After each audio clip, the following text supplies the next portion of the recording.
You slide out of your mother into warm water, and the first thing you see is your brother getting cut in half, a Dunkleosteus, basically a 6-meter armored tank with a mouth, just bit through him like paper. 3 siblings came out with you. One's already gone. Another panics and swims for open water. The Dunkleosteus snaps again. She's gone too. The suction pulls you sideways. You're sliding toward that mouth. You kick hard, slam into a rock crack, and press flat.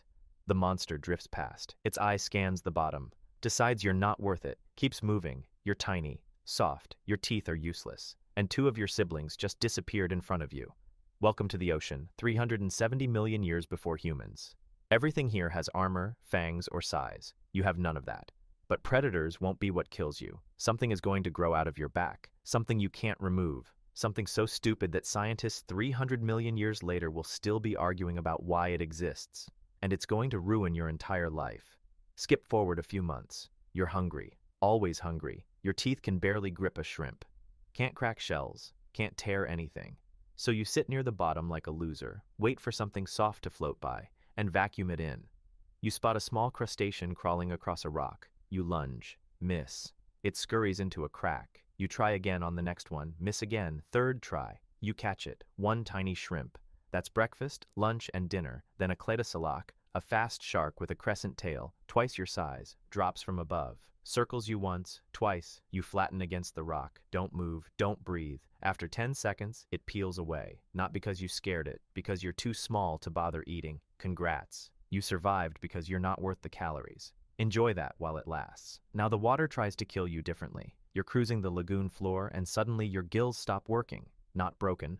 The water itself just has no oxygen in it. You swam into a dead pocket. Rotting algae sucked all the air out and you didn't even notice until your vision started going black. You kick upward. Break into breathable water half a meter above. Below you, 2 fish that waited 3 seconds too long are sinking with their mouths open. Dead. They drowned. In the ocean. These dead pockets are everywhere along the bottom. They move. They shift. No warning, and your species lives right where they form. Every single day is a coin flip between eating and suffocating. You start learning the signs. When the water tastes slightly off, swim up. When smaller fish suddenly bolt upward, follow them. When you see anything lying dead on the bottom with no marks on it, the pocket already moved through. But even with the signs, you almost die twice more in the next month. Once from a pocket that formed directly underneath you while you were eating. Once from swimming into one at night when you couldn't see the dead fish floating at the edges. But at least you're small. At least you can hide. At least nothing about your body screams, "Come eat me."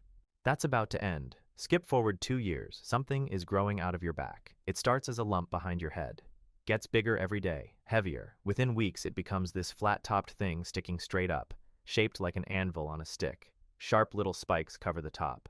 A matching patch grows on your skull. You're male. And every male of your species gets this thing. Your mother never had it. She was fast, clean, normal looking.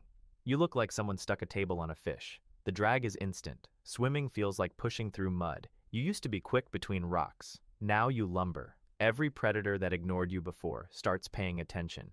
You're slower than everything that wants to eat you and louder than everything around you. It gets worse. Inside this anvil, the tissue can inflate with blood. When you're trying to show off, this thing swells even bigger, pulling blood away from your muscles to pump into what is basically evolution's worst dating app profile. Permanent. Can't delete the account, and it doesn't even work as defense. You'd think the spikes would scare predators off. Nope. A Hyneria. 3-meter predatory fish, fangs the size of your fin, spots you from across the lagoon. Not despite the anvil. Because of it. That flat surface catches light and current. You're basically carrying a free food sign on your back. It charges. You try to run. Your body moves like it's dragging a mattress.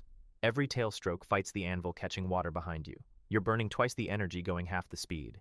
You slam into a rock crevice just as its jaws snap shut where your tail was. It circles. Tries from another angle. Your anvil is too wide to fit in the crack properly. You're jammed in sideways, spikes grinding against stone. After 2 minutes, it gives up. You're alive, barely. But now you know the truth. The anvil doesn't protect you. Doesn't scare anything. Nothing looks at those spikes and runs. It's not armor, not a weapon. It's a mating display. That's it. This whole thing, the weight, the drag, the visibility, the blood drain, all of it exists for one single reason: to impress a female. Your species invented the peacock's tail 84 million years before peacocks even show up. Except a peacock can drop its feathers and run. You're stuck with yours forever. Skip forward a year. You're fully grown now. A meter long. Half of that feels like dead weight. Then the parasites find you. Tiny worms that burrow into your gut and set up camp. You can't see them, can't feel them at first, but they're eating part of every meal before you digest it. You're hunting the same amount of food, but getting less from each catch. Slowly getting weaker, and you don't even know why. A Strepsitis, a massive lobe-finned fish built like a battering ram with dagger teeth, cruises through the lagoon one morning. You're out in the open when it spots you. The anvil. Again. That flat top catching light like a flag. It turns toward you. You don't even try to outrun it. You know you can't. You dive for the nearest rock cluster and squeeze between two boulders. The Strepsitis rams the gap. The impact shakes everything. Your anvil scrapes against the ceiling. Spikes snap off. It rams again. A chunk of rock breaks loose. One more hit, and the gap opens enough for those jaws to reach you. It backs up for another charge. Then something bigger moves through the water behind it. A shadow. The Strepsitis freezes, turns, bolts. You don't see what scared it off. You stay wedged in that crack for an hour before you move. 2 spikes broken off your anvil. They'll never grow back. And you're weaker than yesterday because the parasites in your gut took half your last meal. Then you smell something in the water that lights up your brain. A female. Close. You follow the scent for hours, dragging your anvil through the current. Every stroke costs double. You find her near a rocky outcrop. She looks nothing like you. No anvil, no spikes, no ridiculous hat, just a clean, fast, normal shark. The version of your species that actually makes sense. She looks so different that scientists millions of years from now will think she's a completely separate animal. They'll give her a different name, put her in a different category. It'll take 137 years before anyone realizes she's just the female version of you. Blood floods into the anvil. It swells. Spikes stand tall. Your skull patch flares.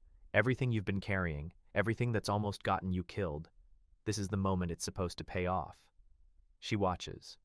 Then another male slides out from behind a rock. His anvil is bigger.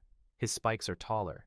He shoves you with his flank and your anvil catches the current, spinning you sideways like a door. You don't have the fins to push back. Don't have the size. He turns back to her. You swim away, deflated. Burning energy you'll never get back. 3 more weeks of searching. 3 more weeks dragging your billboard through the water, attracting every predator within sight while looking for something you might never find again. Then you smell another one. Different trail. You follow it to a shallow stretch near coral heads. She's there. Smaller than the first. No anvil, no spikes. She watches you approach. Blood floods the anvil again. It swells one more time. She moves closer, takes the anvil in her mouth, holds it.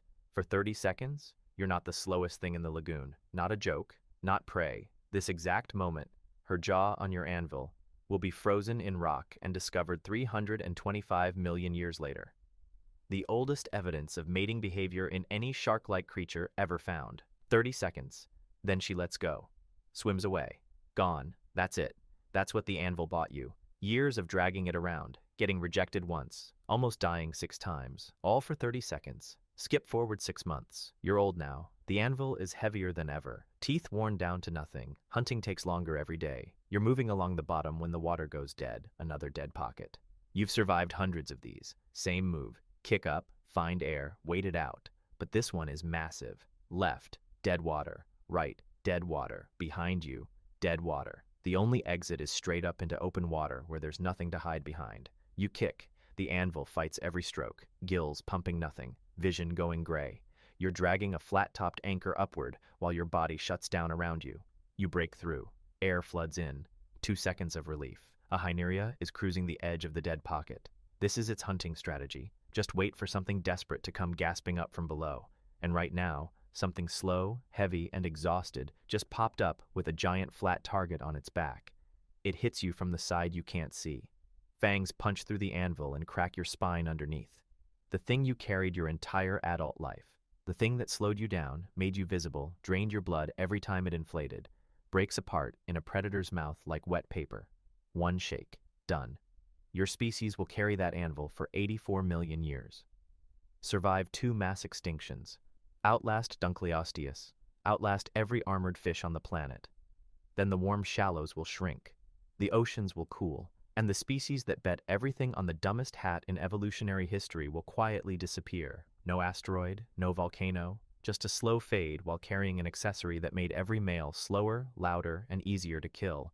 All for 30 seconds with a female who swam away and never looked back. And believe it or not, there's an animal with an even worse life than this. Watch that story next.